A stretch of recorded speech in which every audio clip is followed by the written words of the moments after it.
পরমারাধ্য শ্রী শ্রী বাবামণির রাতুল চরণে প্রণাম জানিয়ে এবং আমার সমস্ত গুরু ভ্রাতা ও গুরু ভগিনীদের প্রতি সশ্রদ্ধ জয় গুরু সম্ভাষণ জানিয়ে আজকের পাঠ শুরু করছি।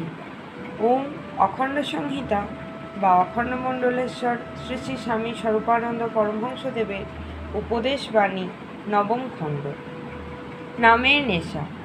মহিমবাবু অতিশয় ভদ্রলোক, ধনী হইলেও ধনগর্ব নাই, মানি হইয়াও অভিমান নাই। শিশুর মতো সরল মন এবং জলের মতো তরল হাসি লইয়া তিনি শ্রী শ্রী বাবামণির সহিত ধর্ম প্রসঙ্গে মত্ত হইলেন। শ্রী শ্রী বাবামণি বলিতে লাগিলেন, অনেকের অনেক রকমের নেশা থাকে। কারোর থাকে মদের নেশা, কারোর থাকে গাঁজার নেশা, কারোর থাকে মেয়ে মানুষের নেশা, কারোর থাকে নামের নেশা। মদের নেশা যার থাকে সে ভিক্ষা করেও মদ খায়। গাঁজার নেশা যার থাকে সে যক্ষা ব্যাধিতে আক্রান্ত হয়েও গাঁজা খাওয়া ছাড়তে পারে না।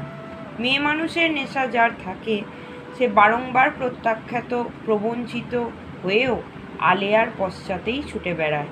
আর নামের নেশা যার হয়েছে সে সুখে দুঃখে সম্পদে বিপদে কোনো অবস্থাতেই নাম ছাড়তে পারে না। যার এই রকম নামের নেশা হয় জগতে সেই ধন্য, তারই মনুষ্য জন্ম সার্থক।